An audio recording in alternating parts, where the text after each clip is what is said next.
نلتقي اليوم لنسلط الضوء على المستجدات التي جاء بها قانون المالية لسنة 2024 في إطار الدعم الذي تخصصه الدولة المغربية لواحد النوع من السكن.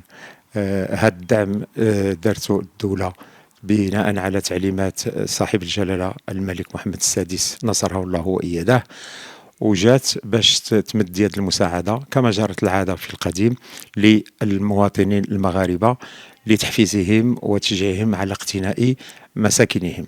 هذا الدعم يخص شريحتين، فيه جوج ديال الفئات، ولكن الشروط ديال الاستفادة منه هي شروط بسيطة جدا، فهي تهم جميع المواطنين المغاربة بدون استثناء، رجالا ونساء وشبابا وشيوخا. المهم الإنسان خصو يكون مغربي ويكون ما عندوش السكن، ما يكونش عنده شي سكن ديالو، كما أنها تهم بطبيعة الحال الإخوان ديالنا في المهجر. لا فرق ما بين اللي في المهجر واللي في المغرب، الجميع يستفيد. كاين واحد الشريحة اللي كتهم السكن الذي لا يتجاوز ثمنه 300 ألف درهم، 30 مليون، وكاين السكن اللي كتكون القيمة ديالو ما بين 30 مليون و 70 مليون، ما تنقصش على 30 مليون وما تفوتش 70 مليون. بالنسبة للشريحة الأولى اللي هي السكن الذي لا يفوق الثمن ديالو 30 مليون، هذا النوع من السكن الدولة المغربية كتقدم فيه واحد الدعم اللي هو محدد في 100 ألف درهم، 10 المليون. يعني إلا شريت واحد الدار ب 30 مليون انت كتخلص 200 مليون، 20 مليون، والدولة كتخلص عليك 10 المليون، كتعطيك دعم ديال 10 المليون. بالنسبة للفئة الثانية اللي ما بين 30 مليون و 70 مليون، الدولة خصت واحد الدعم محدد قيمته في 7 ديال المليون، 70 ألف درهم. كيفاش كيكون هاد المسطرة؟ كيفاش كتكون هاد المسطرة؟ كلها كيتولاها الموثق العصري في إطار واحد الاتفاقية التي أبرمها المجلس الوطني للموثقين بالمغرب مع الإدارات المختصة في هذا المجال. فالزبون يتوجه عند الموثق، والموثق يقوم بجميع الإجراءات عبر واحد المنصة اللي انشأتها الإدارة. هذه المنصة مفعلة، هذه الوقيته اللي حنا كنهضروا اليوم، هذه المنصة راها كاينة وخدامة وموجودة. فالموثق كيدير واحد الطلب أولي لهذه الإدارة المختصة، يعطي المعلومات المتعلقة بالزبون، والإدارة في 7 أيام خصها تجاوبه. كتجاوبه باش كتقول له واش هذاك الشخص المعني بالأمر يدخل في هذه الفئة ديال الناس اللي يمكنهم يستفيدون من الدعم ولا ما يدخلش. بطبيعة الحال هنا الإدارة شنو كدير؟ يلا كتراقب جوج اللي هما الشروط اللي قلنا عليهم في الأول، على أنه حنا كنهضروا على واحد الإنسان مغربي، وثانيا على أنه ما عندوش الدخل. كتفيريفي واش فعلا ما عندوش الدار، واش عنده، كتفيريفي واش عنده الدار ولا ما عندوش الدار. الا ما كانش عنده الدار ديالو وكان مغربي، هذيك الاداره عبر المنصه الالكترونيه كتجاوب الموثق وكتقول له بلي انه هذاك السيد اهل لانه يستفيد من هذا الدعم. في هذه الحاله الموثق بطبيعه الحال واحد الشرط اللي هو متعلق، اسمحوا لي نسيت، متعلق بالعقار اللي هو موضوع البيع، خص تكون رخصة البناء ديالو خرجت فاتح جانفي، لو 1 جانفي 2023.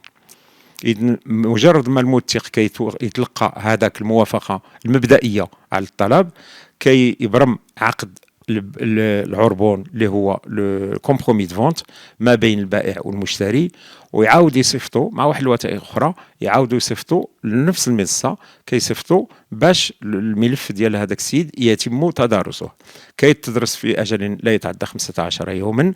واللجنه المختصه بهذه الملفات هذه تعمد على هذاك الدعم، يا اما كتصيفطوا مباشره عن طريق تحويل بنكي، انفيرمون بانكير في الحساب المفتوح لدى الموثق لدى صندوق الايداعي والتدبير، ولا كتصاوب واحد شيك اللي هو شيك في اسم الموثق وكتعطيه المعني بالامر على ان يسلمه للموثق. مباشره بعدها الموثق يبرم العقد ديال البيع ما بين البائع والمشتري، والمشتري يؤدي غير الفرق ما بين ثمن البيع ونقصوا منه الثمن ديال الدعم اللي توصل منه من طرف الإدارة المختصة. بطبيعة الحال العقد ينص ويجب أن ينص على أن المشتري يصرح بأنه يخصص هذا العقار للسكنة ديالو، سواء كان هو ولا الأصول ديالو ولا الفروع، الأصول اللي هما الأب والأم والفروع اللي هما الوليدات ديالو. وخصو يحترم هذا الشرط هذا لمدة زمنية محددة في القانون ب5 سنوات. مباشرة بعد انتهاء ال5 سنوات كيصبح ذاك السيد حر في التصرف في منزله كما يرتئي. إذن هذه كلها دعامات جديدة جابتها الحكومة المغربية لتشجع المواطنين المغاربة الذين لا يتوفرون على سكن باش يشريوا السكن ديالهم، وتكون هذا الدعم باش يتيسر لهم. وهنا بطبيعة الحال احنا كنهضروا على الفئات اللي هي الدخل ديالها متوسط ولا ضعيف ولا شويه من المتوسط، كل حسب استطاعته.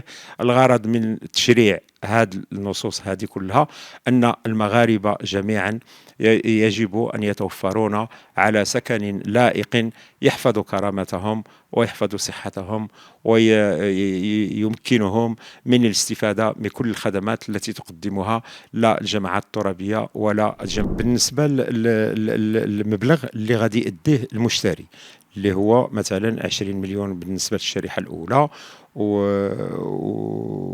وتقريبا 63 مليون بالنسبه للشريحه الثانيه.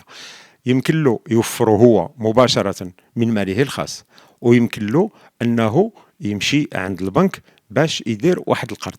هذا الدعم هذا ما كيقولش باللي انه المشتري ضروري انه يوفر يعني الفرق ما بين المبلغ ديال الشراء والدعم انه يكون من ماله الخاص. يجوز ويحق للانسان اللي بغى يستفد من هذا الدعم انه يلتجئ الى البنك باش تعطيه تسلف له واحد المقدار لهذاك الشيء اللي غادي يخصو. بطبيعه الحال هنا كنهضروا على قرض بنكي.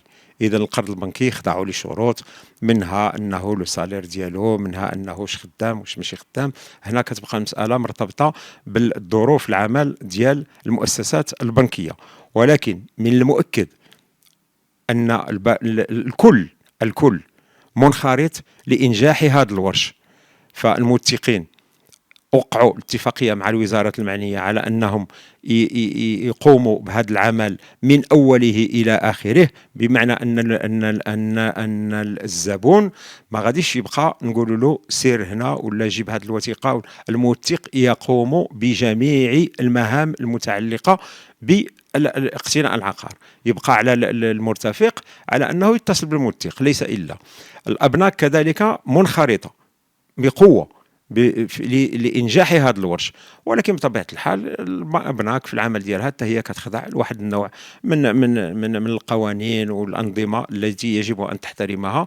ولكن هذا لا يمنع على أنه يمكننا نحوز على واحد القرض، بل بالعكس على أنه هذا الإنسان اللي غادي يشري مثلا هذا العقار يمكن نهضروا على الطبقة اللي هي مثلا شوية هشة ولا غادي يشري واحد العقار اللي هو 30 مليون، فعوض أنه غادي ياخذ القرض ب 30 مليون غيصدق واخذ القرض غير ب 20 مليون.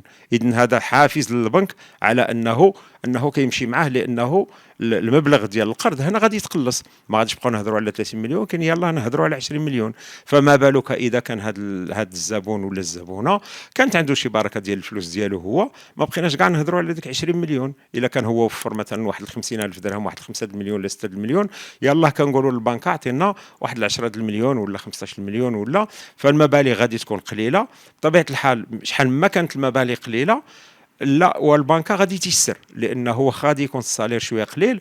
ولكن الا مشينا نهضروا كاع واخا نهضروا كاع على 20 مليون مثلا، 20 مليون الا قسمناها على واحد المده اللي هي طويله، غادي نلقاو بلي انه هذاك لا مونسياليتي اللي غادي الزبون يخلصها غادي تكون واحد لا مونسياليتي قليله لا تثقل الكاهل ديالو، بل انه لو كان يجي يقارنها يمكن مع انه يمشي يكري غادي يلقى بلي انه هذاك الثمن هذاك القسط اللي غادي يخلصوا البنكه هو اقل بكثير من انه لو كان كيمشي يكري. الفرق على انه الا مشى كرا انه غادي يبقى غير كاري واحد النهار يخرج من ديك الدار، وانه الا خدا القرض بعد مضي واحد المده الى ربي طول العمر غادي يولي يمتلك عقارا يستنفع به هو في حياته، وبما ان امر الله ولا بد ان يقع، فواحد النهار غادي يخليه لوليداته.